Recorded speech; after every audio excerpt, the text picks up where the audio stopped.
Mark Levin here. The post-election economy could be a minefield of inflation, massive debt, and currency instability. That's why I count on gold for my financial protection. When it comes to gold, I only trust Advantage Gold. They're one of the top gold companies in America, and that's who I turn to for my own investments. Call them now, 800-900-8000, for a free gold investment kit, and see if you qualify for $1,000 in free silver. That's 800-900-8000. Don't wait and see if post-election chaos destroys your savings. Act preemptively. Performance may vary. You should always consult your financial and tax professional. He's here. He's here. Now, broadcasting from the underground command post, deep in the bowels of a hidden bunker, somewhere under the brick and steel of a nondescript building, we've once again made contact with our leader, Mark Levin.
Mark Levin here. Our number, 877-381-3811, 877-381-3811. Lots going on. Seems like every day. Up to election, 22 days away. Hope you folks in early voting states have already voted, or you're going to vote this week. I'm quite serious about this. There's a lot going on today. I remember back in 1988, and most of you do too, even you who are much younger than I, because we've played the audio, that when Joe Biden gave a speech and stole the words from Robert F. Kennedy and stole the words from Neil Kinnock, who was the Labour Party leader in Britain, it cost him his candidacy as he was running for the primary of the Democrat Party. 1988. He humiliated himself. He humiliated himself. And he had to drop out of that race. Well, now we have Kamala Harris, who's done the same thing. Other than the Daily Mail and Breitbart and a few others, the news is ignoring it. Because the news has changed. As bad as it was back then, it's 100 times worse today.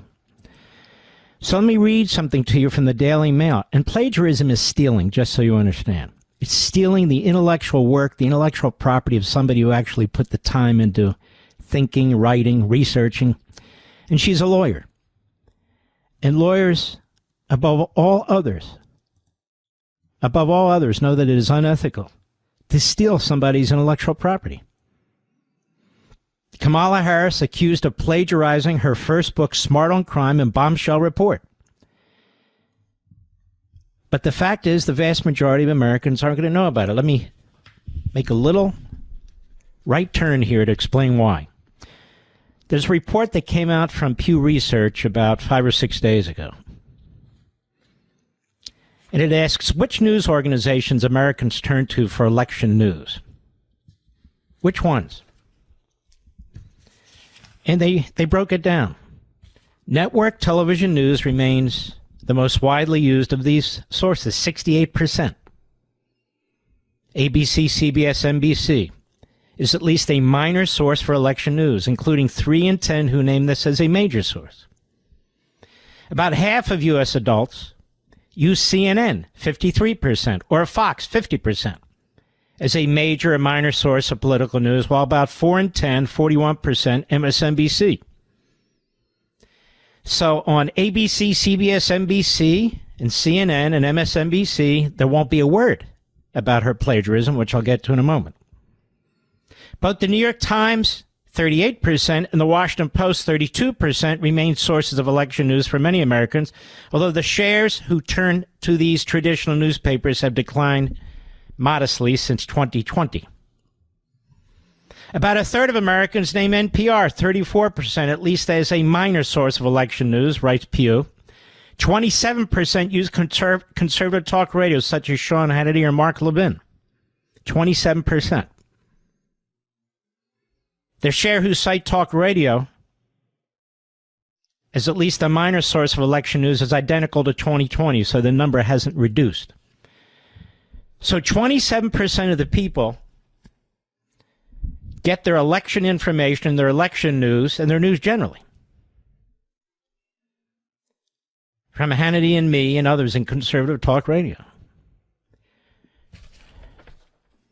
It's a lot of people. But it doesn't outnumber 68%. It's why George Soros wants to buy up these stations. But I'm making the point. The point is that what I'm about to tell you, because the media are censoring it, won't get to the majority of Americans.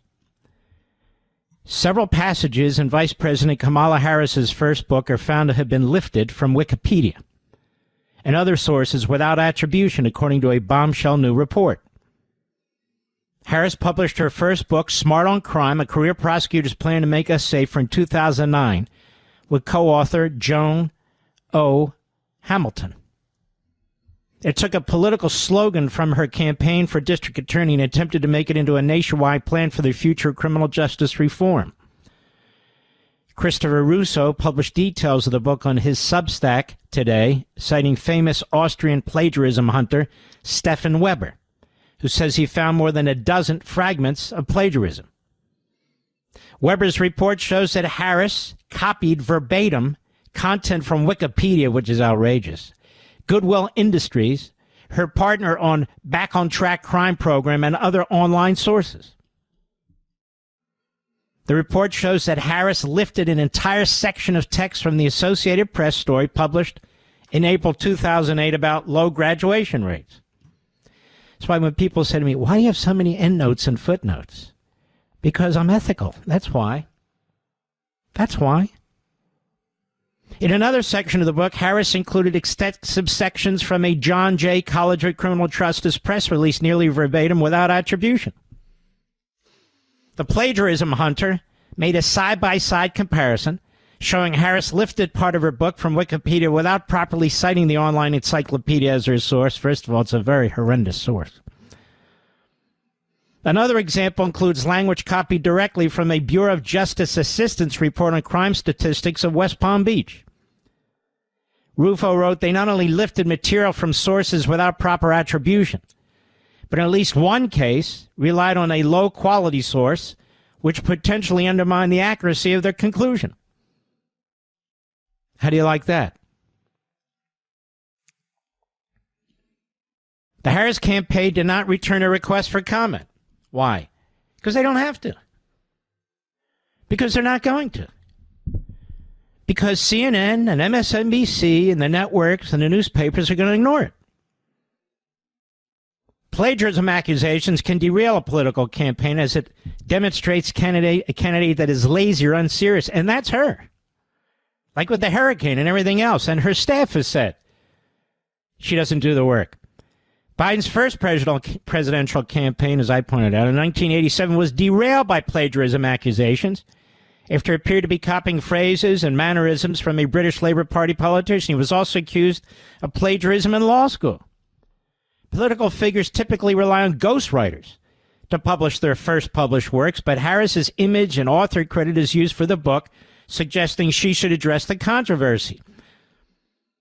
Rufo said Harris and her publisher should retract the plagiarized passages from her book and issue a correction. There's nothing smart about plagiarism, which is the equivalent of an academic crime, he concluded. That's right, it's stealing. That's what it is. Harris's first book kicked off her first national media tour. She raised her political profile and prepared to run for Attorney General of California. She's a fraud, folks. She's a fiction. And Rufo criticized the published work of prominent academic figures, including former Harvard President Claudine Gay. She was also widely criticized for her lackluster response to anti-Semitic protests and violence on campus. She has a lot in common, doesn't she? Harris with Claudine Gay. So Harris is a plagiarizer, and she has no intention of responding to it. None. None. And she's not going to be questioned about it. But she is a plagiarizer. She stole somebody, and not just a little. She stole a lot. She stole a whole lot. Now here's Rufo in his post. Kamala Harris has become famous in part for her unique rhetorical style. She switches freely from various accents and peppers her speeches with catchphrases. But as we have discovered in this exclusive report, he writes, 1 second, please. Another element appears to exist within Kamala Harris's rhetorical universe, plagiarism. At the beginning of her career, in the run-up to her campaign to serve as California's Attorney General, published a small volume, Smart on Crime. It helped to establish her credibility on criminal justice issues. But Stefan Weber, this guy's the key, he did the work. A famed Austrian plagiarism hunter who has taken down politicians in German-speaking world, Harris's book contains more than a dozen, quote, vicious plagiarism fragments, unquote, he said. Some of the passages he highlighted appear to contain minor transgressions, reproducing small sections of text, insufficient paraphrasing, but others reflect more serious infractions, similar in severity to those found in Harvard President Claudine Gay's doctoral thesis. Harris did not respond to a request for comment. Let's consider a selection of these excerpts from Harris's book. I'm not going to read it all. There's a lot. Beginning with one in which Harris discusses high school graduation rates. Here she lifted verbatim, word for word, language from an uncited NBC News report with the duplicated material marked in italics. I won't read it to you. It's there. There's more in another section of the book, Harris without proper attribution. We talk about the John Jay, 2 full paragraphs. A section about a New York court program. She stole long passages directly from Wikipedia, long considered an unreliable source. She not only assumes the online encyclopedia's accuracy, but copies its language nearly verbatim without citing the source. And it's a long steal. To make matters worse, in duplicating Wikipedia's language, Harris seems to have missed critical information and misstated irrelevant detail.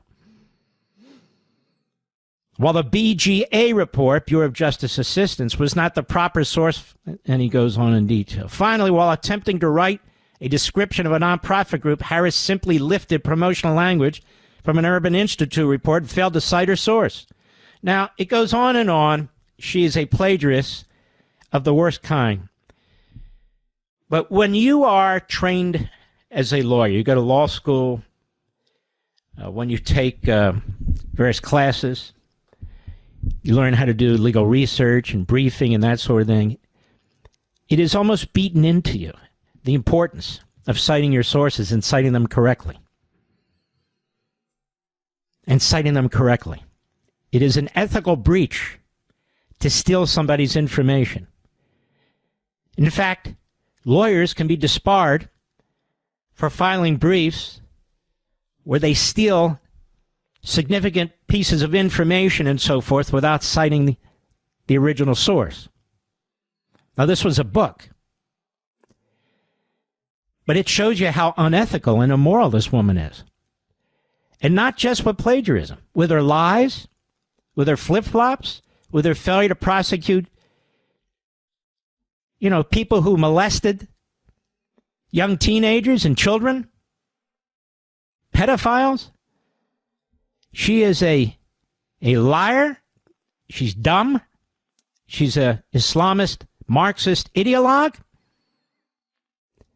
She treats people like crap. She can't keep staff, 92%. When she was vice president, 92% left, including top official, chief of staff, communications director, and so forth and so on. They leaked to Politico. They leaked to other outlets, which don't cover it anymore, about the F word. The father of an intern who supported her when she was DA was so upset he wrote an op-ed in a San Francisco paper, how she told people who came into their office, stand up straight in the morning and say, "Good morning, General," when she was Attorney General, rather. General. And told them not to look her in the eye. This is a head case. It's a head case. And the media have done the very best they can to smother this. She's not a good person. She's a mean person. She's a nasty person. She's a dishonest person. And she now steals people's intellectual property and uses that as her own to write a book in order to make a profit and to promote herself. And the overwhelming majority of the networks, cable news, newspapers will pretend it never happened. Just like Dougie Emhoff. The way he's treated women, abused women. Abused women. They'll keep that under lock and key as long as they can. Terrible. I'll be right back. Mark Levin.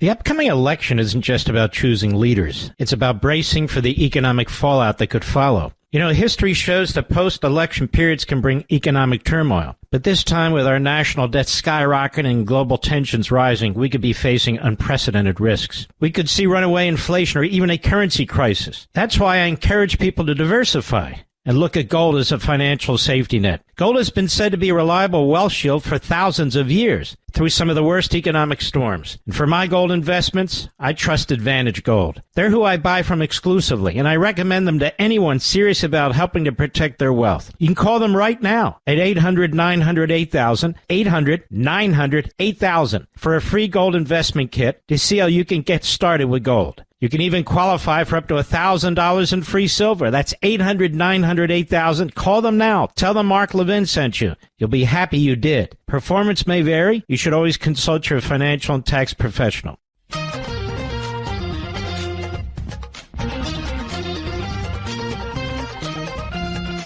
Happy Columbus Day. Just a matter of time until they yank that, call it Indigenous Day or something else. In 2019, not all that long ago, Kamala Harris supported renaming Columbus Day. Hat tip, right scoop, cut one, go. I'm wondering, would you support efforts on a federal level to change Columbus Day to Indigenous Peoples Day, and why does that matter so much? Sure. Yeah.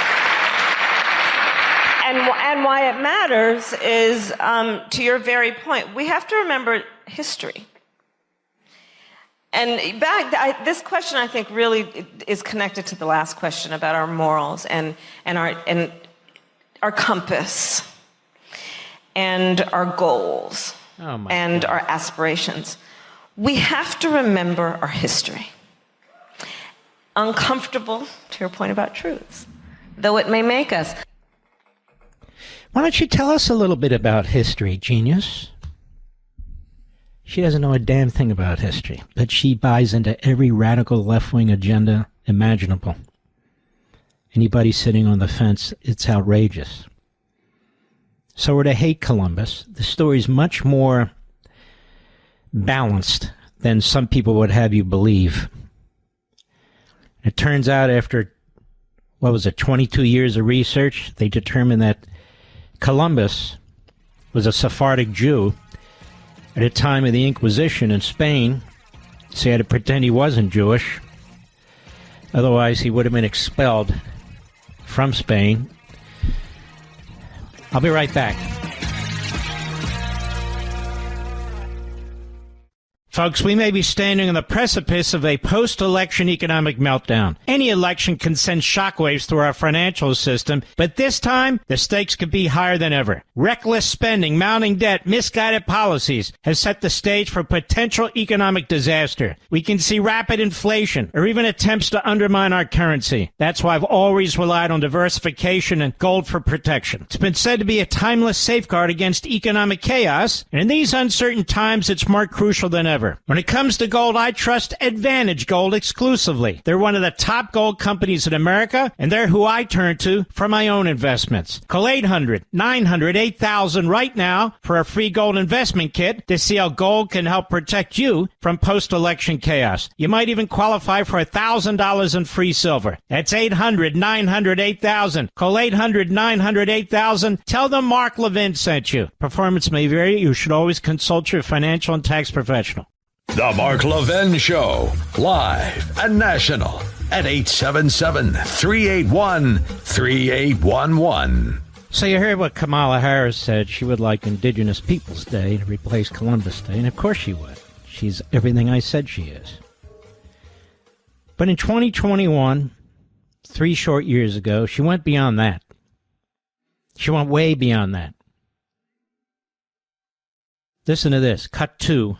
This is again 2021. Go. It is an honor, of course, to be with you this week as we celebrate Indigenous Peoples Day. Now, we don't celebrate that apparently in the Middle East for the Jews.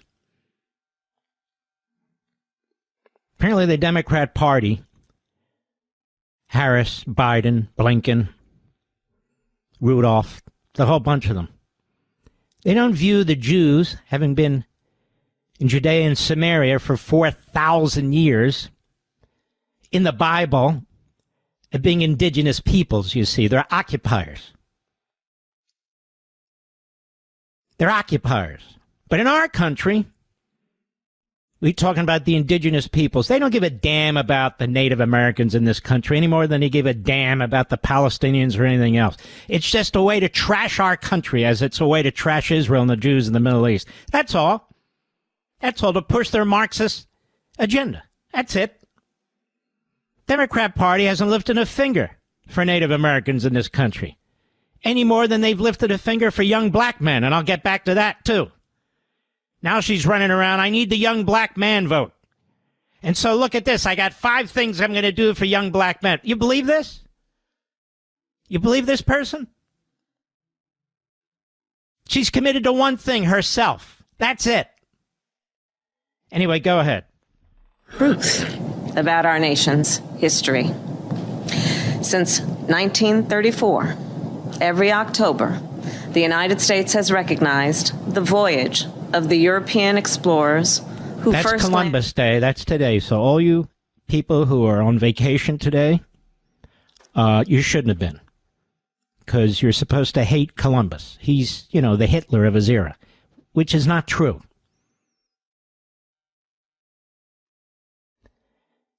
It's very complicated, and one day I might get into it if I care to. But the way people like Kamala Harris use these things, it's to destroy modern-day America. It's to destroy the founding of America. It's to destroy the people of America. If you've read American Marxism, and 1.4 million of you have the book, this is what I write about significantly, and this is what's taught in our colleges and universities, that quote-unquote the Europeans are the occupiers. The Europeans are the illegal aliens. That other people, they're the indigenous peoples.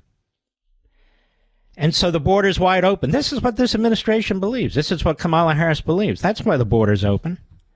We're talking about an invasion of people, illegal aliens. They're saying, no. You people with a white European heritage, you're the illegal aliens. And by the way, you people of color who have assimilated into the white European societal culture, you are, in effect, no better than these European whites between your ears. I'm telling you, I've quoted it in the book. And I cited it too, Mr. Producer. Go ahead. The shores of the Americas. But that is not the whole story. That has never been the whole story. Those explorers ushered in a wave of devastation for tribal nations, perpetrating violence, stealing land, and spreading disease. Now, with all due respect, again, not getting into it deeply, those tribal nations slaughtered the hell out of each other long before the white Europeans were here. And there were also people who predated Native Americans who were in North America too. Again, I'm not going to get into all this, but she just spews this propaganda because she despises this country. Go ahead. We must not shy away from this shameful past, and we must shed light on it and do everything we can to address the impact of the past on Native communities today. So what are you doing about it today? Nothing. There's still reservations out there with Native communities. So what has Kamala Harris done about it? Nothing. Has she ever visited one? I doubt it. I doubt it. It's just like young black men. Young black men out there, and believe it or not, we have a significant number who listen to this program. Young black men out there, what has Kamala Harris done any time in her career to affect your lives? She's now running around saying she wants to legalize marijuana. She prosecuted people for using marijuana, for selling small amounts of marijuana. As a tough DA in San Francisco, that's how she earned her spurs in part. But I am sitting here wondering, what exactly have Harris and Biden done for the black community, let alone young black men? Like Obama, what did he do for young black men? I can tell you what Trump did. Criminal justice reform, obviously not just for young black men, but this was something that the black community pushed and pushed hard, given the percentage of black people who were in our federal prisons. And Trump did something about it. Obama did nothing. Biden did nothing, and Harris said nothing. What about it? Nothing. What about opportunity zones? There are over 8,000 of them across the country, which use economic activities to try and grow these communities, to try and bring investment in these communities by slashing taxes and regulations and providing certain types of subsidies in minority neighborhoods, particularly black neighborhoods. Obama didn't do that. Biden and Harris didn't do that. What about school choice? Kamala Harris strongly opposes school choice. Why? She's bought and paid for by Randy Weingarten of the AFT, American Federation of Teachers. But school choice is something I know something about, and Landmark Legal knows something about, because we litigated this issue since the 1970s and finally won and made school choice possible. We and a couple other groups, and we represented Polly Williams, a black state representative, fairly liberal, from the poorest parts of Milwaukee, Wisconsin. And we teamed up, and we fought the NEA, and we fought the WEA, and we fought so-called black civil rights groups that had teamed up with the teachers' unions. And we won. We won 2 cases in the Wisconsin Supreme Court. We and others won 2 cases in the United States Supreme Court. This was hard fought for by conservative and libertarian legal groups. And now governors are free to use school choice to help poor kids in poor neighborhoods, especially minority kids and especially black kids, to get out of these criminally infested schools where they don't learn a damn thing, where parents can make a choice. And this idea came not from the left. It came from Milton Friedman. Competition in schools. Obama opposed it, even though he sent his kids to one of the most expensive private schools in Washington, D.C. Biden opposed it, even though he went to a private school and his kids went to a private school. Kamala Harris opposes school choice. So I just want to know, what exactly has Kamala Harris done for the black community since she was vice president, or even before, but since she was vice president, and specifically for young black men? I want to know. Now she's got, we're going to have a grant here and throw money over there and do this. She can say whatever she wants. What has she done? Nothing. Zero. She's done nothing for young black men in this country. Nothing. So she sends Obama out there who tries to humiliate them, basically telling them to vote their race. A lot of people are sick of that crap. That doesn't put food on the table. That doesn't create opportunities. And it's demeaning. It's demeaning. Should I vote for Bernie Sanders because he's born a Jew? Never in my life.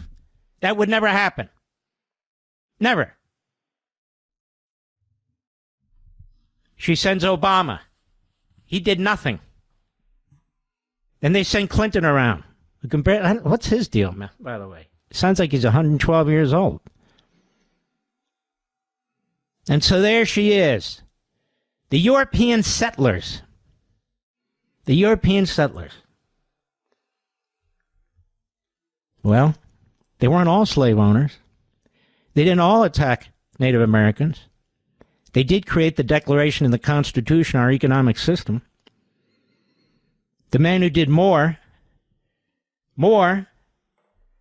to stand up and destroy slavery was Abraham Lincoln. He came from European settlers, no doubt about it. But even in the midst of the Civil War, the hellish battles that took place in that Civil War, over 700,000 casualties. He stood by the founders of the country. He would quote the Declaration of Independence. He defended the Constitution of the United States. He defended the country. Kamala Harris, who hadn't done a damn thing for this country, let alone black people. Seriously, I'm quite serious. She trashes it. Trashes it all. Broad brush. Just a broad brush. Well, a lot of those people who fought in the Civil War, their ancestors were European settlers who fought for the North to abolish slavery. Just thought I'd point that out, too. Look, I don't want to go into the gutter with her. I just want you to know who she really is. Just want you to know who she really is. And there's no way, seriously, that she should be anywhere near the presidency. She's not qualified. I don't mean by age and citizenship and all that. I mean just not substantively qualified. Here she is today in an interview, and she's talking about constellations. Cut 3, go. You know, there's this whole, I talked with somebody once who said, you know, if you just look at where the stars are in the sky, don't look at them as just random things. If you just look at them as points, look at the constellation, what does it show you? So you just outlined it, Roland. What does it show you?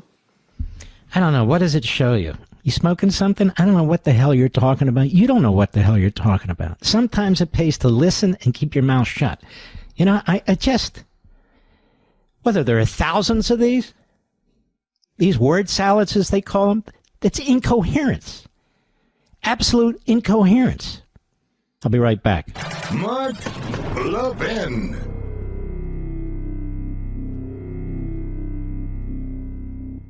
The upcoming election isn't just about choosing leaders. It's about bracing for the economic fallout that could follow. You know, history shows that post-election periods can bring economic turmoil. But this time, with our national debt skyrocketing and global tensions rising, we could be facing unprecedented risks. We could see runaway inflation or even a currency crisis. That's why I encourage people to diversify and look at gold as a financial safety net. Gold has been said to be a reliable wealth shield for thousands of years through some of the worst economic storms. And for my gold investments, I trust Advantage Gold. They're who I buy from exclusively, and I recommend them to anyone serious about helping to protect their wealth. You can call them right now at 800-900-8000, 800-900-8000 for a free gold investment kit to see how you can get started with gold. You can even qualify for up to $1,000 in free silver. That's 800-900-8000. Call them now. Tell them Mark Levin sent you. You'll be happy you did. Performance may vary. You should always consult your financial and tax professional.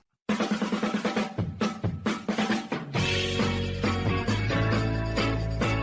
know, I look at Trump. Trump went in the Bronx, He goes to places and he campaigns where Republicans don't normally go. Why do you think he's doing that? He was a businessman, multi-billionaire, helped build the skyline in New York, hired an awful lot of people, blacks, Hispanics, Asians, whites, you name it. Created jobs. People could put food on their table. You talk about Kamala Harris says he doesn't like black people. What is that all about? He doesn't like black people? He did more in his 4 years than Kamala Harris has ever done. Same with the Jews.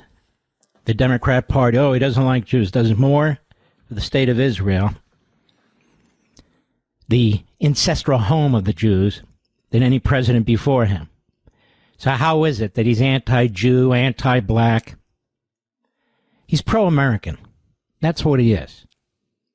Believes in America first, whether you're black, white, red, yellow, orange, doesn't matter to him. Doesn't matter to him. You're a red-blooded American. He loves the country. He would never say the things that Kamala Harris says about America. Never. Never. He doesn't want to fundamentally transform America the way she does and Obama and Biden do. He wants to embrace our principles and our values. He's not a philosophical or ideological conservative or constitutionalist or anything of that sort. He comes to these things based on his life's experiences. That's who he is. When we come back, boy, oh boy, we've got a lot. But we have Bill Clinton in his own words. I'm not going to tell you what he said. I'll let you hear what he said, but it's definitely worth hearing. I'll be right back. This segment of the podcast is exclusively sponsored by Pure Talk. Pure Talk offers great coverage and can save your family money on your wireless bill every single month. Go to puretalk.com to find the plan that's right for you. Thank you again for listening, and thank you so much for this sponsorship, Pure Talk. He's here. He's here. Now, broadcasting from the underground command post, deep in the bowels of a hidden bunker, somewhere under the brick and steel of a nondescript building, we've once again made contact with our leader, Mark Levin. Hello, America. Mark Levin here. Our number, 877-381-3811. 877-381-3811. So here's Bill Clinton. He is campaigning in Georgia yesterday. I don't think he's aging very well, and I don't do that as a personal attack. I just don't think he is. And I want you to take a listen to this. Put up your volume if you would. Cut 4, go. You had a case in Georgia not very long ago, didn't you? They made an ad about a young woman who'd been killed by an immigrant. Yeah, well, if they'd all been properly vetted, that probably wouldn't have happened. But if they're all properly vetted, and that doesn't happen, and America is not having enough babies to keep... Then he goes on about babies in America not having enough babies. But the point is, she wasn't properly vetted. And so what's the story tonight with this statement? The story is, you have the surrogate and Bill Clinton, he's kind of undermining. That's not the story. The story is everybody knows, even the most partisan Democrats, what's going on that border. It's not a gotcha thing. It's a reality. They're not vetting these people. Murderers are coming in, rapists are coming in, terrorists are coming in, God knows what's coming in here. That's what's happening. And we haven't even felt the effects of it yet. This will be something that we feel for a generation. And Kamala Harris has no intention of fixing it. She already told you why. So, Mr. Producer, just to remind people, because people come and go on a radio show, she already told you why she wants that border wide open. She already told you. Cut 2, go. It is an honor, of course, to be with you this week as we celebrate Indigenous Peoples Day, as we speak truth about our nation's history. Since 1934, Every October, the United States has recognized the voyage of the European explorers who first landed on the shores of the Americas. But that is not the whole story. That has never been the whole story. Those explorers ushered in a wave of devastation for tribal nations, perpetrating violence, stealing land, and spreading disease. We must not shy away from this shameful past, and we must shed light on it and do everything we can to address the impact of the past on Native communities today. As I was telling you, last our books have been written about this. Textbooks, they're used in many of our colleges and universities. And it's called LATCRIT, Critical Race Theory for Latinos. So, when you go to American Marxism, and you look in that particular section, I think it's about 124, 125, then you can understand exactly what she's talking about. There is, let's see if I can find it quickly. I think I can. Not only is the United States, as I write in American Marxism 123, a white-dominant, systematically racist society oppressing all people of color, as they say, but the country's very existence is illegitimate due to its colonization of Mexico's land. That's the theory, that's the argument. That's the real history, they say. So the true natives are the indigenous Mexicans, not the whites who promote racist nativism.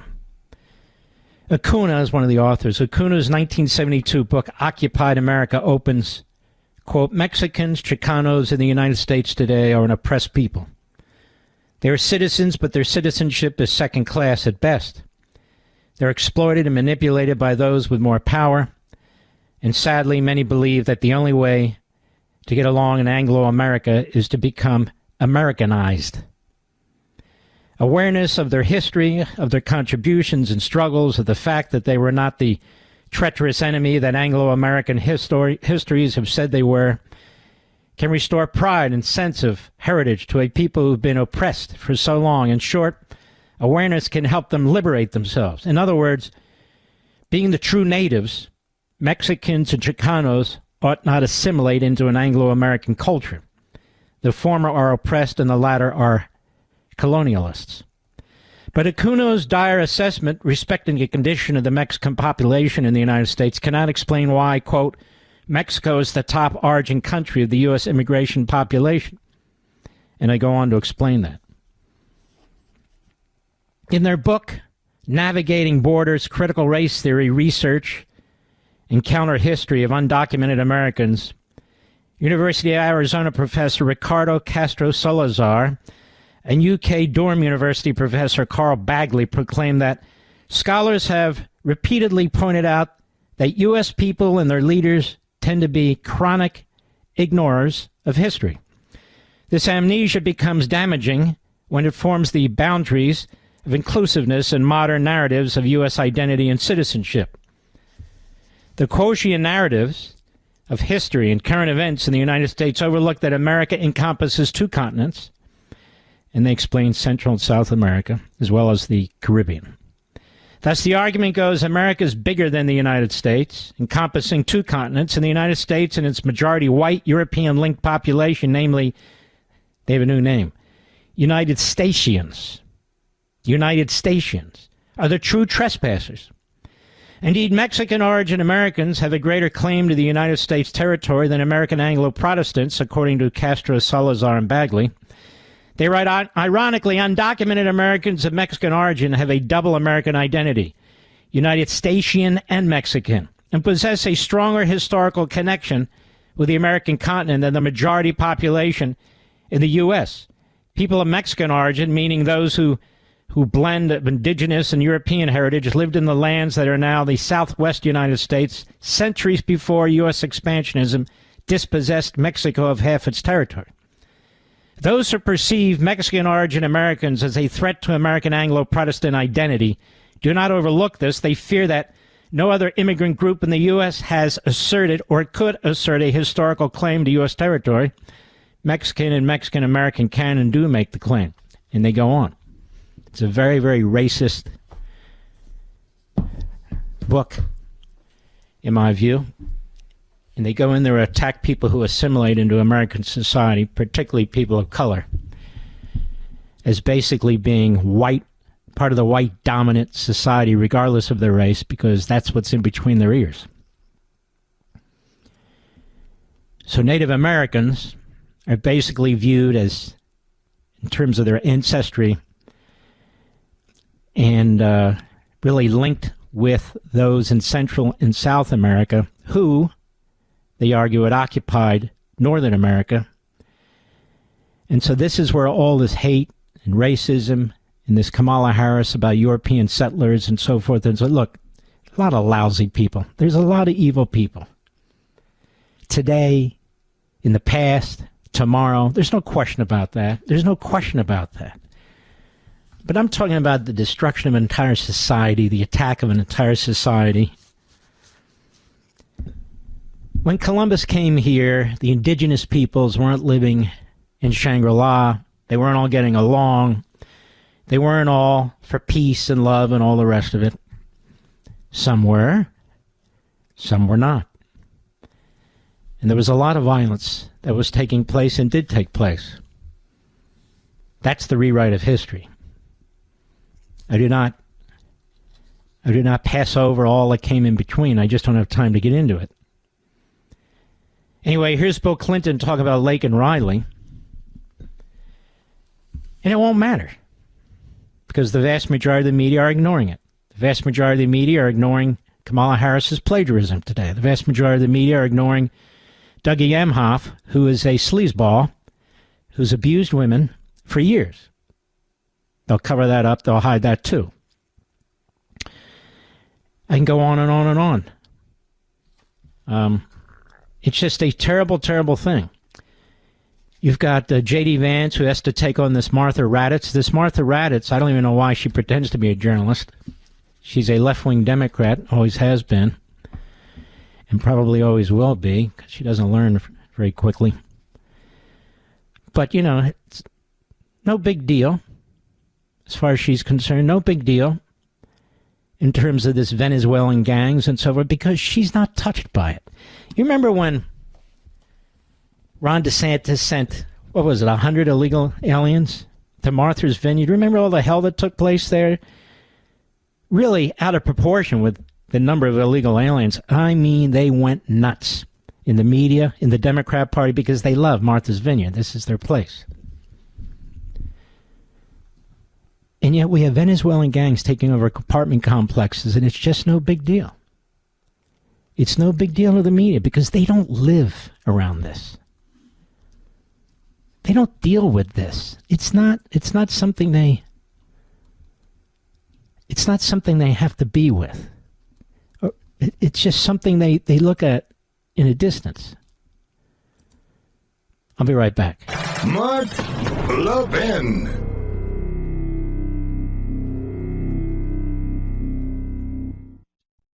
The big wireless carriers want to limit you to two choices when it comes to data: unlimited or unlimited. And guess what? Both are stupidly expensive. So folks, stop overpaying for data you're never going to use. That's like paying for a pot of coffee when you only need a cup, or filling your entire truck bed full of gas when you only need a tank. With Pure Talk, my cell phone company, you get to choose how much data you actually want. Listen to this. For just $25 a month, Get unlimited talk, text, and 5 gigs of data, which is more than enough, plus mobile hotspot. Folks, stop overpaying for wireless and get America's best 5G coverage with Pure Talk. Go to puretalk.com/Levin. That's puretalk.com/Levin. Switching is easy. There's no contract. There's no activation fees. You can even keep your phone and your number. Again, that's puretalk.com/Levin, Levin, and you'll save an additional 50% off your first month when you sign up with Pure Talk.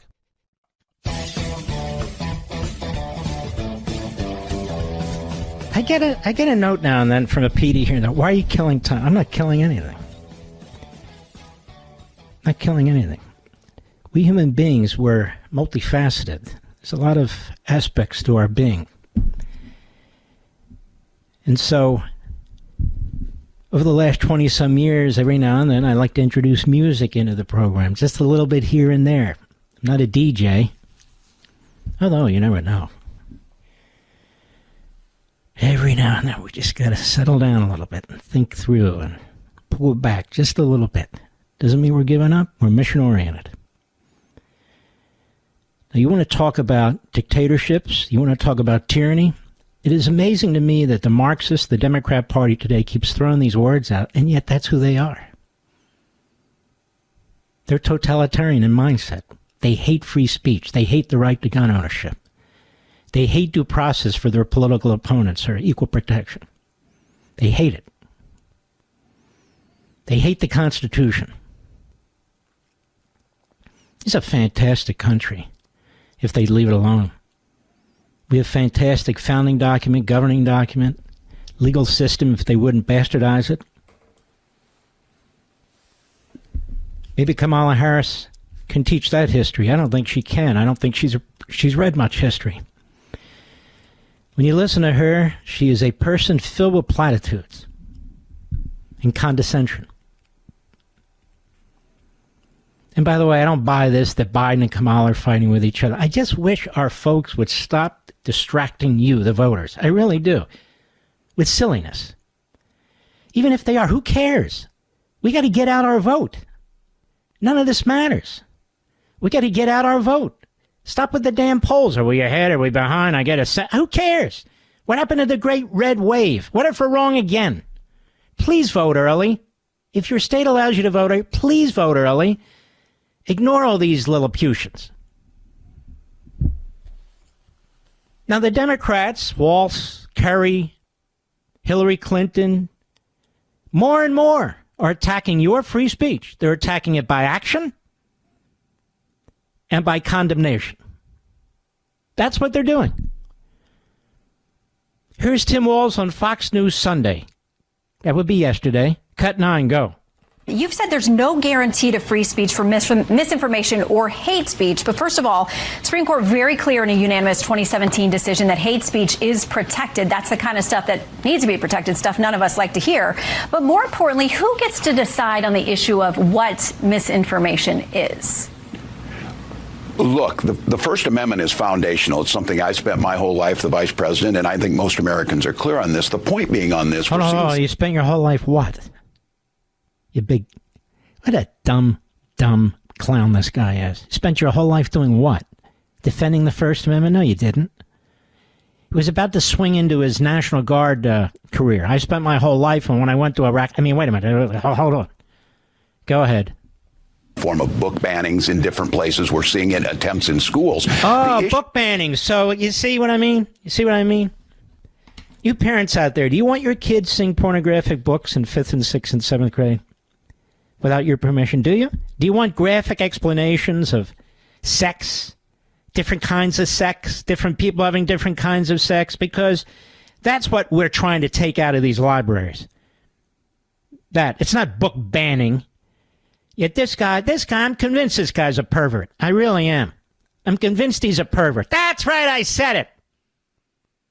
The laws that he focuses on, the issues that he focuses on, most of it's below the belly button. That's right. Tampons and boys, who thinks of this crap? Perverts think of this crap. That's right. How dare I say that? Yeah, I speak the truth. Now with the book bannings. Nobody's banning books.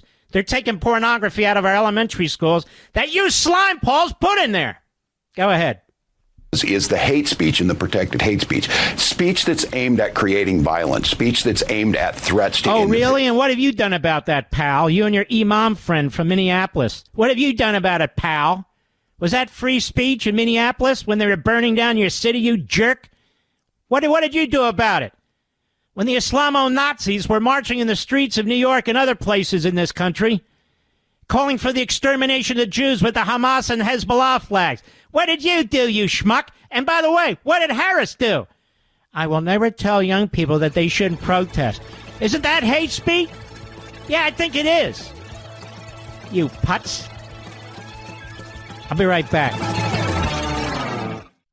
The big wireless carriers want to limit you to two choices when it comes to data, unlimited or unlimited. And guess what? Both are stupidly expensive. So folks, stop overpaying for data you're never going to use. That's like paying for a pot of coffee when you only need a cup, or filling your entire truck bed full of gas when you only need a tank. With Pure Talk, my cell phone company, you get to choose how much data you actually want. Listen to this. For just $25 a month, get unlimited talk, text, and 5 gigs of data, which is more than enough, plus mobile hotspot. Folks, stop overpaying for wireless and get America's best 5G coverage with Pure Talk. Go to puretalk.com/Levin. That's puretalk.com/Levin. Switching is easy. There's no contract. There's no activation fees. You can even keep your phone and your number. Again, that's puretalk.com/Levin, Levin, and you'll save an additional 50% off your first month when you sign up with Pure Talk.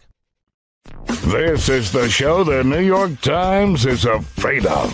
Mark Levin. Call him now at 877-381-3811. Right. I just had something here. Hold on, folks. 1 second. Let's see. Oh, here we are. USA Today, listen to this. Harris outreach to black men includes proposals on marijuana and crypto business. Now, let's just stop there. Look at this stereotype. You're reaching out to black men with marijuana? Where are the black men out there? Aren't you appalled by the way you're being treated by Obama and Kamala Harris? I mean, honestly. Honestly, this is ridiculous. They're stereotyping their own people. And they're putting them down. Vice President Kamala Harris proposed a suite of economic policies Monday aimed at appealing to black men as the Democratic presidential nominee works to shore up a critical voting bloc whose support is showing signs of slipping. She has an opportunity agenda for black men, quote unquote. Folks, what are we, 21 days away from the election, and now she has an opportunity agenda for black men? I mean, isn't this transparent? Isn't this grotesque? Includes offering 1 million fully forgivable loans to black business owners and new federal regulations for cryptocurrency to protect investors in the digital currency. Now, I don't know about you, but I don't think the average American, black, white, or in between, is really doing stuff with cryptocurrency. I'm not saying there aren't people who are. There certainly are. But that doesn't put food on your table, or gasoline in your car, roof over your head, or clothing on your back, safe streets, or better education. Harris has also proposed legalizing marijuana nationally for recreational use and ensuring black entrepreneurs have access to the growing cannabis industry. Are you kidding me? Am I missing something, Mr. Producer? I'm going to reach out to black men. How are you going to do that? Well, we know they like to smoke pot. So I want to legalize pot, which is legalized in a ton of places already. But I'm going to legalize pot, and I want to make sure that black men have an opportunity to be part of the cannabis industry. What are you talking about, you idiot? The proposal's unveiled just 3 weeks before the election. Exactly. Come as polling shows former President Trump has made inroads with black men that could swing what's expected to be a razor-thin election. So what is she going to do now? Hand out pot at the voting places?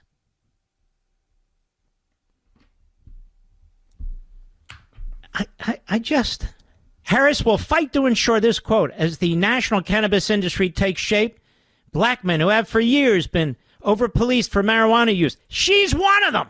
She was prosecuting marijuana users when she was a DA. She was one of them. Are able to access wealth and jobs in this new market. Let me tell you, if you're relying on a cannabis market to help most black people, let alone black men, that is a grotesque stereotype. Grotesque. And I'd love if I have many black friends, if some of them would speak out about this. This is really appalling to me. Really appalling to me. You want to give people opportunities? Yes. You want to create entrepreneurial environments? Yes. You want kids to be able to have a quality education, school trust? Yes. Access to health care? Yes. These are the basics. A cannabis industry? Nationwide, a national cannabis industry? That's how she intends to buy your vote? She's going to buy your vote that way? First of all, I don't even know if it could get through Congress, but really, don't you think that is a stereotypical and peculiar way to appeal to black men? I think it's pathetic. I think it's sickening. Is that all you have? Is that all you have, lady? That's it? What's it? You could have a tampon industry for black women? I mean, what is this? Seriously. Oh, no, excuse me. That's Waltz, and that's for boys.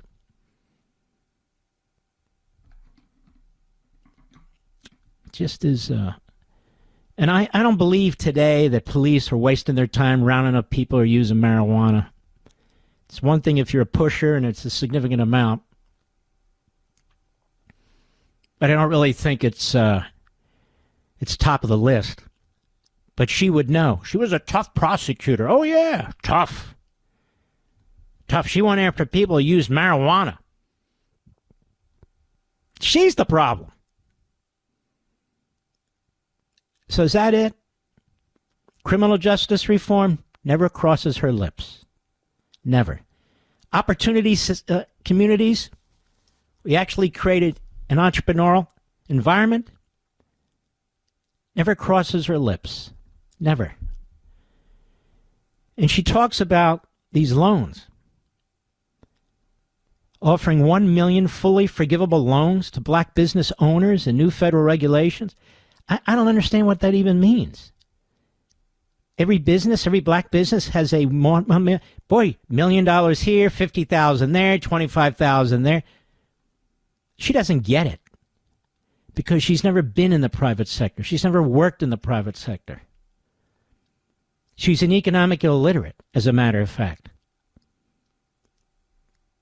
Price gouging. But she has the answer for you young black men. It's the marijuana industry that she wants to create. And she's going to make sure you have a piece of the action. Oh, yeah. She's going to make sure marijuana use is legal. Well, in most places, it's not prosecuted, that's for sure. And that's sort of the center of her proposal to young black men. No wonder young black men are scratching their head over her.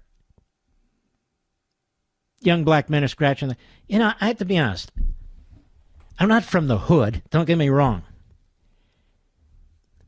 But the black people I know, they've worked hard to accomplish things, just like other people, just like everybody else. They don't think this way. They don't think this way. Just, and then Obama's lecture. I think the Democrat Party is so disconnected from people they've relied on in the past. They're so used to using them. They're so used to just banking their votes and assuming they don't have to work for them. Now Trump goes to the Bronx. Trump is reaching out to the black community. He's reaching out to the Latino communities, reaching out to the Jewish community, reaching out to all communities. He's trying to get the vote. Now the Democrats have to work a little bit. Now they got to work a little bit. How come she doesn't have criminal justice reform? What happened there?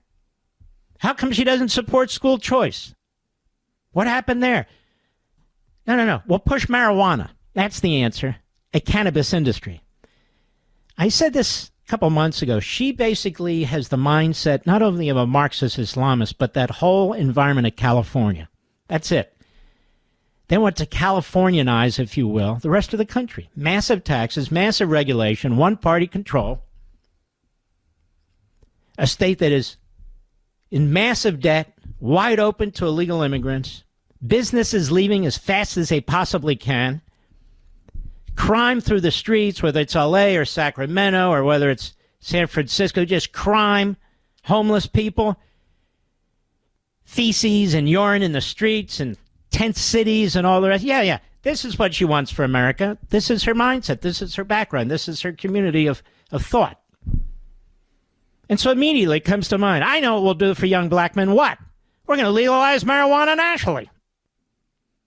You probably don't have the votes for that, by the way. But so what? And what does that do? Legalizing marijuana nationally. Does it actually help people accomplish something? Let's say marijuana is legalized nationally. What does that do? How does that put money in somebody's pocket? How does that get them a better education, a better opportunity? How does that make them entrepreneurs and so forth and so on and get a better education or health? It doesn't do anything. She wants you to believe people are being rounded up and put in prison because they're smoking marijuana. Again, she's the one who did that. She did.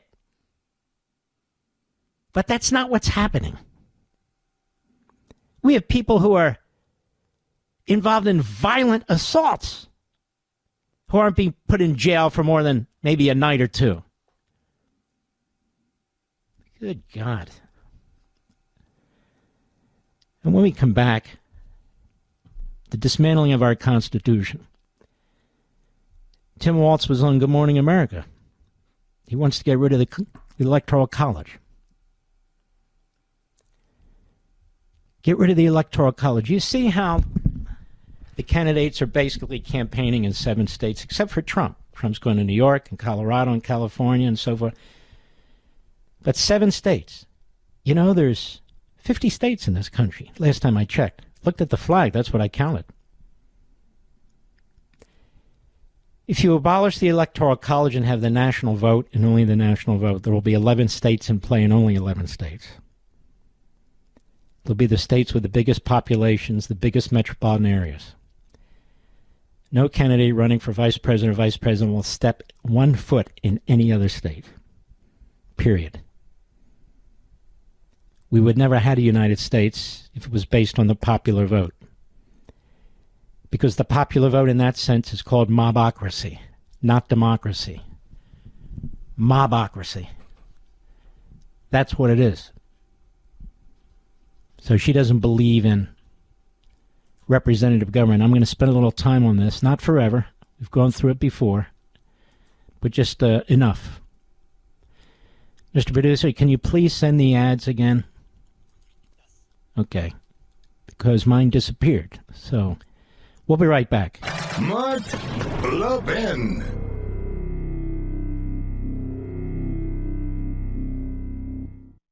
The big wireless carriers want to limit you to 2 choices when it comes to data, unlimited or unlimited. And guess what? Both are stupidly expensive. So folks, stop overpaying for data you're never going to use. That's like paying for a pot of coffee when you only need a cup, or filling your entire truck bed full of gas when you only need a tank. With Pure Talk, my cell phone company, you get to choose how much data you actually want. Listen to this. For just $25 a month, get unlimited talk, text, and 5 gigs of data, which is more than enough, plus mobile hotspot. Folks, stop overpaying for wireless and get America's best 5G coverage with Pure Talk. Go to puretalk.com/Levin. That's puretalk.com/Levin. Switching is easy. There's no contract. There's no activation fees. You can even keep your phone and your number. Again, that's puretalk.com/Levin, Levin, and you'll save an additional 50% off your first month when you sign up with Pure Talk.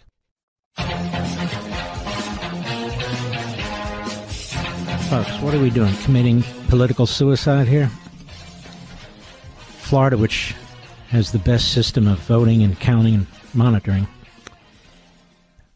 500,000 Floridians have voted so far in the general election, all by mail. All by mail. 240,000 Democrats and 204,000 Republicans. and 112,000 others. So that breaks down to 43% Democrat, 37% Republican, and 20% other, which is giving the Democrats close to a 7-point lead without rounding. So what are we doing? We outnumber the Democrats in Florida. I don't understand this. We have got to vote early. We've got to vote now on every state, Pennsylvania, Virginia, everywhere. What are we waiting for? What are we waiting for? How come they're not waiting? How come they're banking their votes? You know, the ground game, we talk about the ground game. That's not just up to the RNC or the state party or the local party or this PAC or that PAC. It's up to us. We're the ground game. We're the people. We're the people. I mean, we have 1 million more registered Republicans than Democrats now in Florida, thanks to DeSantis. And they've requested more ballots, and more of them have voted? I mean, what is that all about? I don't understand it. I just don't. I'm not admonishing you. I'm scratching my head. I have the microphone in front of me. I'd be saying the same thing to anybody who was sitting across from me. I just don't get it. And I assume this is happening in every state. And so people keep saying, Mark, what can we do? What can we just do it?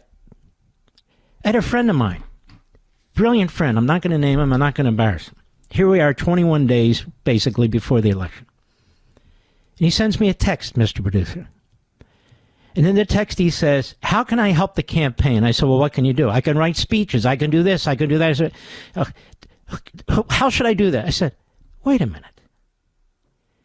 Why are you asking me? 3 weeks before the election?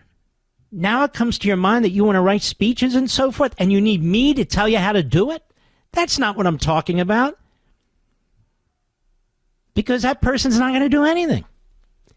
At a minimum, vote early and talk to your family and your friends and your colleagues and your coworkers. That's it. How hard is that? Or we can whine, or we can say, hey, did you hear what Kamala said? Hey, and we lose. And we lose. So we're behind in Florida in early voting, even though we have 1 million more Republicans.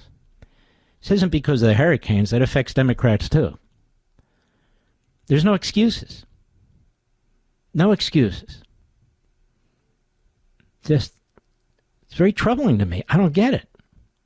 So please vote now. If you have early voting, take advantage of it, please. We got to beat the Democrats at their game, or they're going to beat us and destroy the country. It's that simple. I don't know, Mr. Producer. Someday I just, is it me? Maybe it's me. I don't know.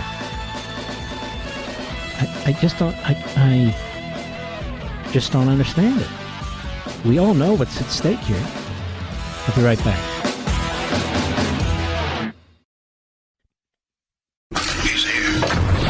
He's here. Now, broadcasting from the underground command post, deep in the bowels of a hidden bunker, somewhere under the brick and steel of a nondescript building, we've once again made contact with our leader, Mark Levin. Hello, America. Mark Levin here. Our number, 877-381-3811. 877-381-3811. Look, nobody wants Donald Trump to win more than we do.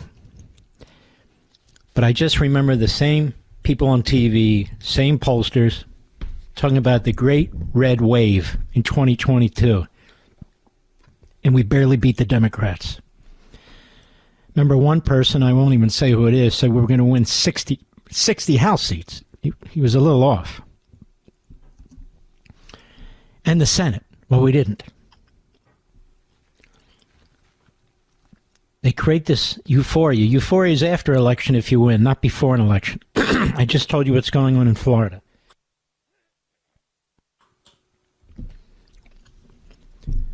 There's more Republicans registered to vote than Democrats, and in early voting they are outscoring us 240,000 to 202,000, and they've requested more early ballots than Republicans have.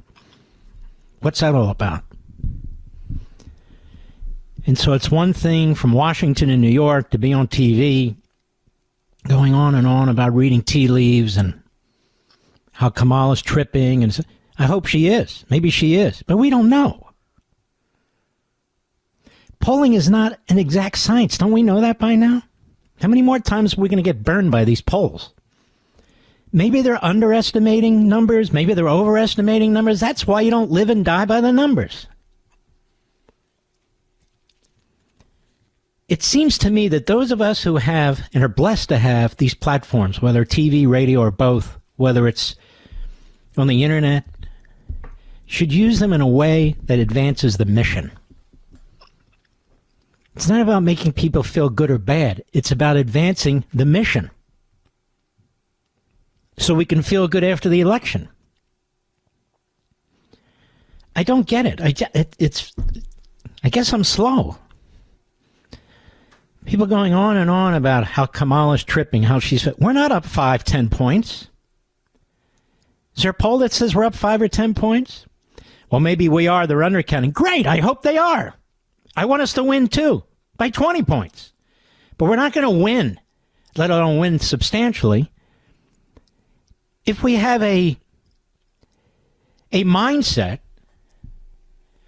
like we had in 2022 with the midterm elections. Oh, we got this thing in the bag. We're going to win 60 seats.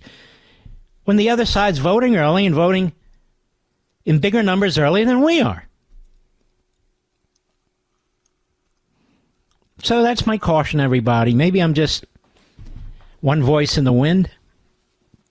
That's the way I see things. All right, I want to get back to this. The Electoral College. The Electoral College is a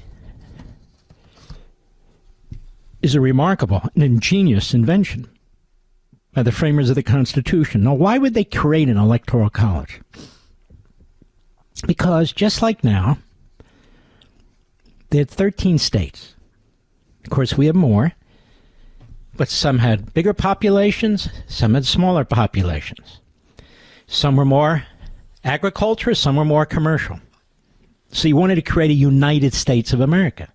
So if you just had the popular vote, there was no way the states with the smaller populations were going to join the Union. There's no way. Why? Because they wouldn't be represented. That's why. Why do you think we have a Senate? Well, originally, so those states, the state legislatures had representation in the Congress. 2 senators from every state. So we still have 2 senators from every state, obviously. So my attitude is, well, if we're going to abolish the Electoral College, why aren't we abolishing the Senate? Mark, what do you mean? Well, if it's the popular vote and we basically want to turn ourselves into a parliament, which would be a disaster, why would we have 2 senators? Why 2 senators from Delaware and 2 senators from California? Is that fair, quote unquote? Is that democracy, popular democracy, quote unquote?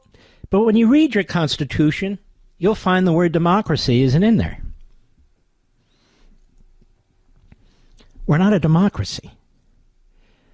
Democracies can be tyrannical. You know why there's a Bill of Rights in the Constitution?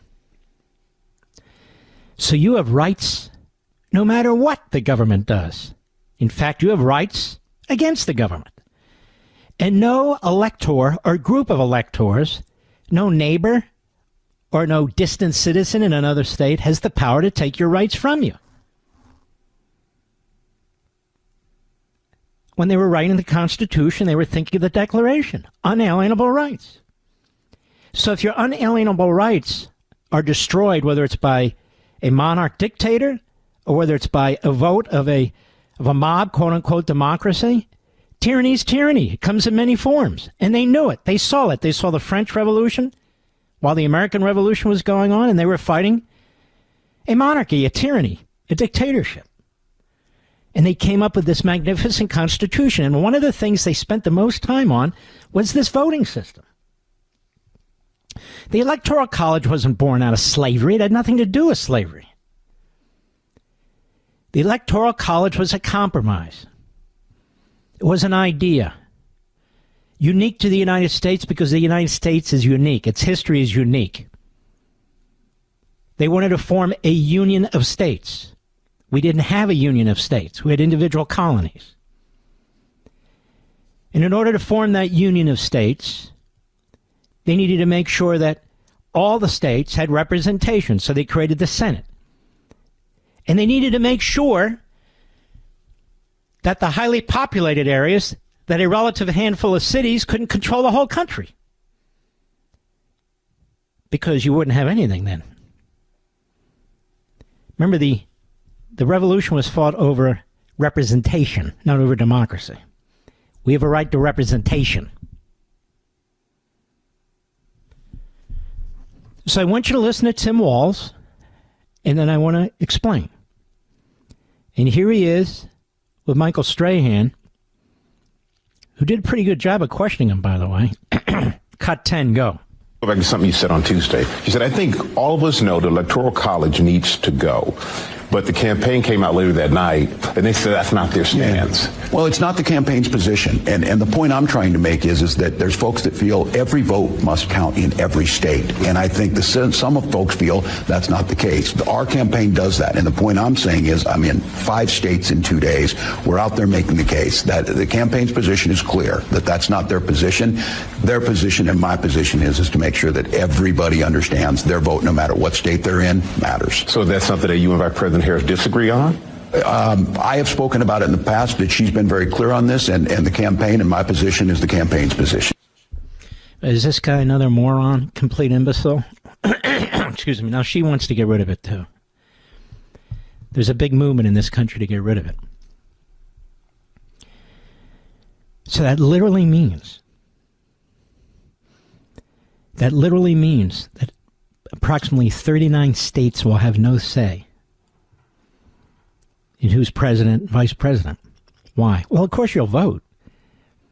But the most populated areas, most populated states with the most populated areas will determine the presidency. California, New York, states like that, the top 11. That's it. That's it. And the reason the Democrats want to do that is they know they'll control every election. Every single one. Every single one, because they control most of the cities, if not all of them. And so what you'll have is a nation that is not united. You will not have a union. You will have states. You will states that seek to break off. You'll have not necessarily a civil war, but you'll have people and states at each other's throats. I mean, in order to grow food, you need a lot of farmland. Those states are not the most populated states, are they? But they're the states that produce the most wheat and corn and so forth. Same with cattle. Same with sheep. Ranches. You need land. Can't do that in a city. Drilling for oil or going after natural resources. Most of the time that's in very rural areas. So all those people who do all those things, who feed us, will have no representation in the executive branch, none. These people do not support a republic. They do not support our constitutional system. They reject it. They reject it completely. So when they say he's a danger to democracy, they are a danger to this republic. And that's why when Obama said he wants to fundamentally transform America, believe him. Because that's now the mantra, sometimes stated, sometimes not, of the Democrat Party. We'll be right back. Mark Levin.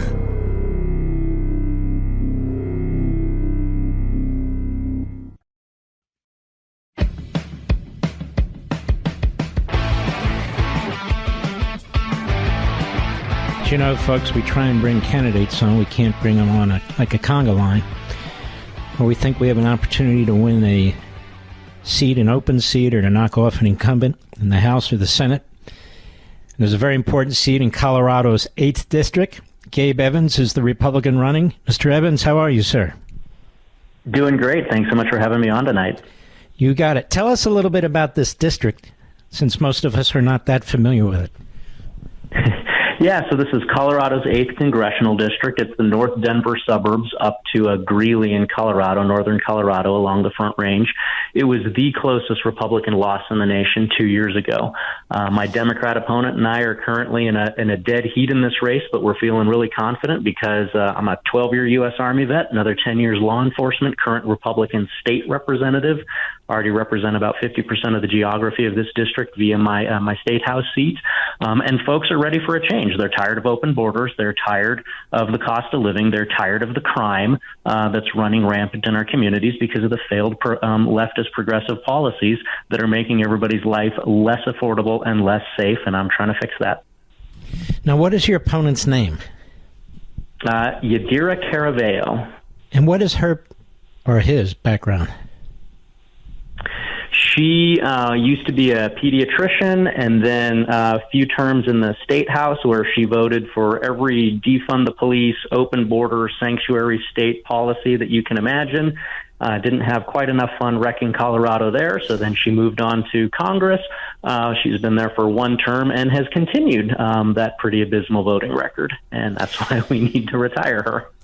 So she lines up with the radical leftists like the Pelosi's of the world and the AOC's of the world and the Hakeem Jeffries of the world.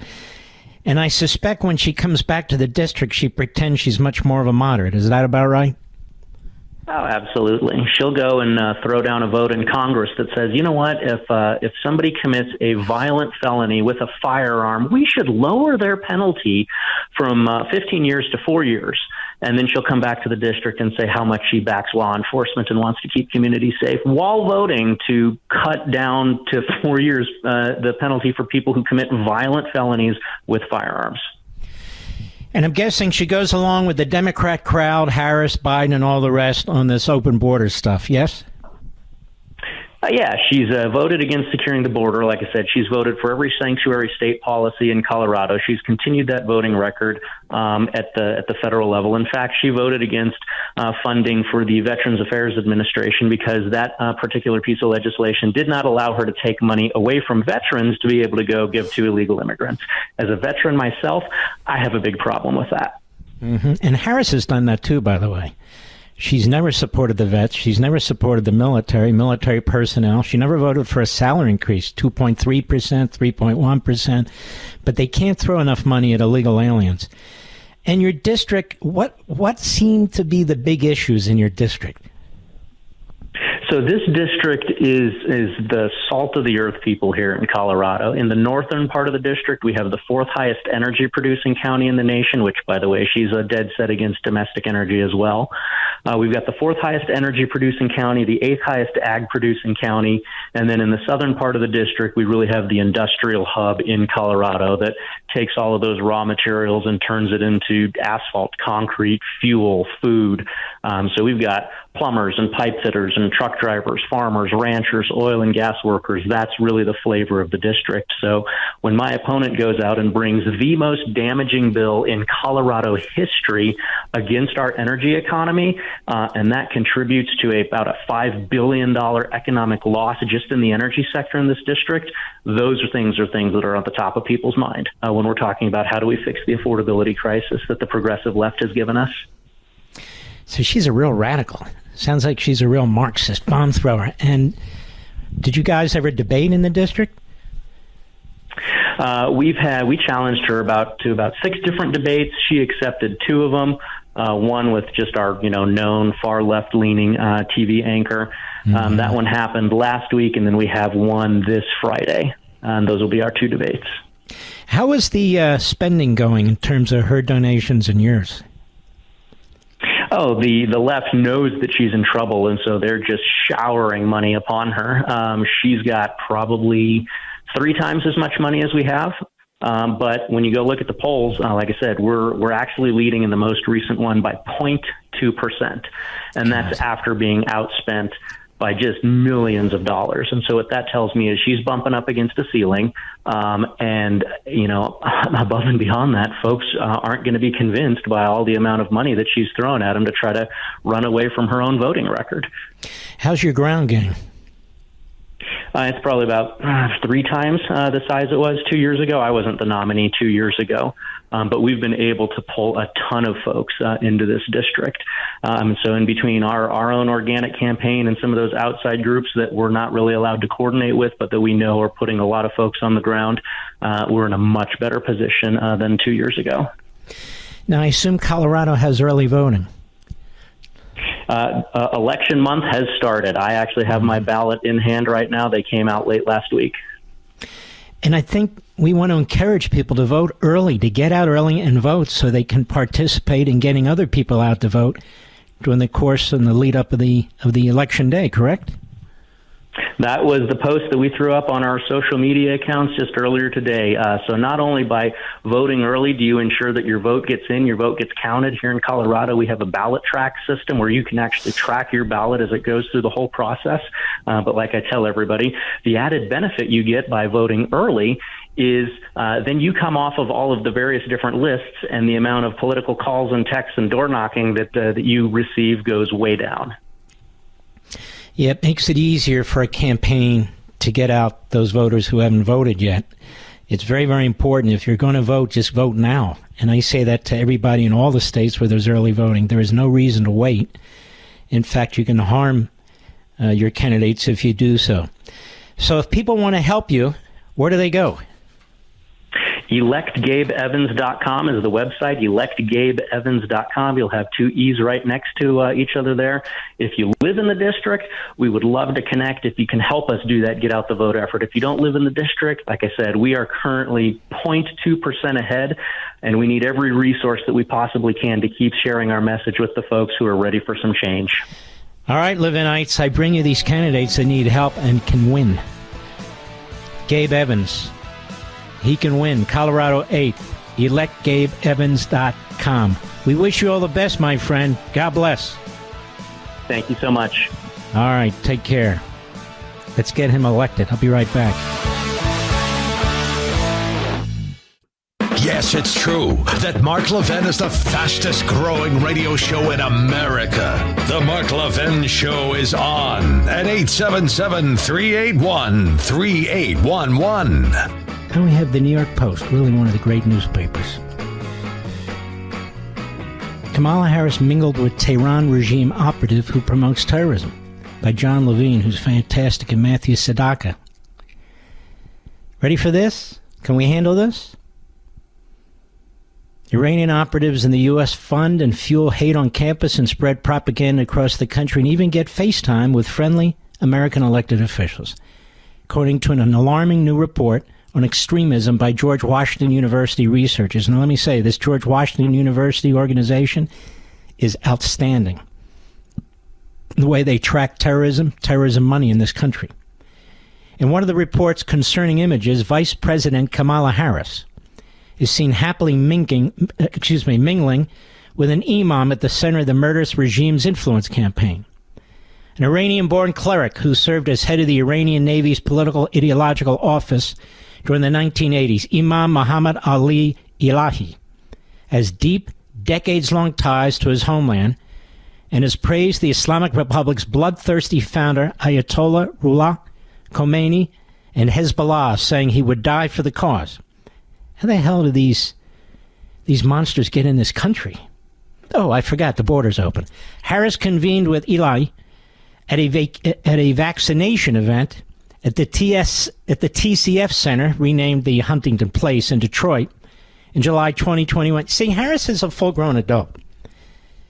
And in 2021, she's a full-grown United States Senator. She hangs out with CARE, she hangs out with this clown, she hangs out with all these crazy bastards.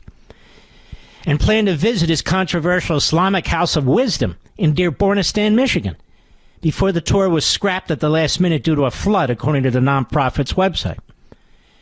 Imam Ilahi joined the vaccination mobilization event addressed by Vice President Harris, Governor Gretchen Whitmer, there's another, and a group of state and national political leaders. The nonprofit gushed alongside images of smiling Elijah with Harris. Talking with VP Harris, the imam congratulated the administration for their great achievements in fighting Okay, so this is the Harris-Biden administration. In fighting COVID-19 and advancing the vaccination services, the organization wrote, Vice President Harris thanked Imam Elahi and 1HW for their preparation to host her at the House of Wisdom. Jews not invited. The chance encounter illustrated just how far and high up Iran's hateful influence in the U.S. reaches. It was recounted in an explosive new report from George Washington University's program on extremism. The report singled out the radical Manhattan-based Alavi Foundation, once accused by federal prosecutors of serving as a secret front for the Iranian government. We've been infiltrated by Hamas, by Hezbollah, by the Iranians, by the Communist Chinese. Doors wide open. Doors wide open. The group has funneled nearly $500,000 to Elahi's organization since 2000, along with another nearly $1.9 million to American universities, including Columbia, according to tax records reviewed by the Post. Columbia is jihad central when it comes to the Ivy League schools. There are many of them, but that's jihad central. Democrats hold a dangerously mistaken notion that Iran is part of the solution, not the main problem in the Middle East. This leads them to outreach here in the U.S. with Muslims tied to that tyrannical theocracy like Muhammad Ali Elahi. Jim Hansen, chief editor of the Middle East Forum, a D.C.-based think tank, told the Post, Obama, Biden, and Harris have all enabled and even funded their efforts. Hello. Hello. My Jewish brothers and sisters who vote Democrat. Hello. Hello. Alavi, and Harris campaign didn't respond to requests for comment, of course. Elahi, 68, maintains deep contacts to the murderous regime. He's regularly posts photos on social media showing him meeting with former Iranian presidents, including Al-Akbar Yabba Dabba Doo, and another Yabba Dabba, and a third Yabba Dabba Doo, and the recently deceased Yabba Dabba Doo dead, according to the report. Elahi once called the Ayatollah the infamous architect behind the kidnapping of 53 American hostages for 444 days in 1979 as, quote, an exceptional religious authority, and was photographed with the zealot. The zealot being Harris? Yes, he was photographed with her, but no. Khomeini they're talking about. He has openly expressed support for Hezbollah, which killed 241 American Marines during a terrorist attack in 1983 and has been locked in a war with Israel after October 7 massacre. If my blood would help the liberation of Lebanon, I would give my blood to liberate Lebanon, he once told an Arabic paper in Michigan. Well, what's he waiting for? With his fat ass hiding in Michigan. The war that Netanyahu, have you noticed the Hamas, Hezbollah, Iran terrorists in our own country talk just like the Democrats about Netanyahu? Have you noticed they talk about Netanyahu the same way? The war that Netanyahu and his terrorist cult have started against Lebanon will never succeed, Elahi thundered in September as Israeli assassinated Hezbollah leaders. I hope to see Netanyahu and his criminal cabinet in jail soon, and if they escape justice in this world, for sure they won't escape the hell in the next. Says this rat, this punk. 1991, Elahi was tasked with inspecting American branches of Hezbollah. Got that? American branches of Hezbollah. And promoting Tehran's influence on Shiite communities, according to the U.S. Institute of Peace. Elahi is also a member of the Adab Yabya, an Iranian-based organization founded in 1994 by the latest supreme leader, Khomeini. The group has tentacles in about 90 countries, aims to extend regime influence through networking with academic institutions, civil rights groups, charities, and welfare projects around the world. They're very effective at it. He's the only identifiable American member of ABWA's General Assembly, and he's been photographed at top leadership meetings in Iran, says the GWU report. Despite his close ties to Tehran, he has managed to ingratiate himself with top American Democrats. Not despite of it, because of it. In addition to Harris, he has mingled with former Secretary of State John Kerry and Whitmer. Photos show. The George Washington University report also named Michigan Senator Gary Peters, Debbie Dingleberry, and the late John Conyers as people who have associated with him. He is a regular donor to Democrats for the fundraising platform Act Blue, Federal Election Commission records show. The GW report also discussed Elahi's prime benefactor, the Alavi Foundation, which has long been on the Fed's radar. And it goes on. And yet, for the New York Post and me, this is newsworthy. Not for cable TV, network TV, the New York Slimes, the Washington Compost, or anybody else. Kamala Harris has deep ties into this community. She wants it that way. She wants it that way. And people better wake the hell up before it's too late. Before it's too late. Laura Burns, a lead researcher at GW2 report, said Haynes was correct. We are tracking that DNI report and have seen messaging and protest activities consistent with support for Hamas, Hezbollah, and Iran, and even Iranian regime leaders have openly praised the activity, says the CIA director. Alavi is at the center of a widespread campaign to influence the American public, the researchers said. It's amazing. With its multi-million-dollar budget, it either directly owns or funds grants, no-interest loans, and donations to a broad array of mosques and entities nationwide that disseminate Tehran's viewpoint. They're just friends with Kamala. Senator Roger Marshall said Iran's evil ideology and malign influence have no place here after being apprised of the report. We need an administration that is the backbone to reject Iran's propaganda that undermines America and espouses anti-Semitic views. America must stand up to terrorists, not cower to the Ayatollah at every turn. Well, we need to do more than that. We ought to take this defund. We need to defund these entities, and we need to kick these imams, kick their asses out of this country. You're preaching terrorism? You're the face, the mouth, the flag carriers for Hamas, Hezbollah, Iran? Get the hell out of my country. Get the hell out of my country. That's right, my country. Get the hell out. I'll be right back. Mark Levin.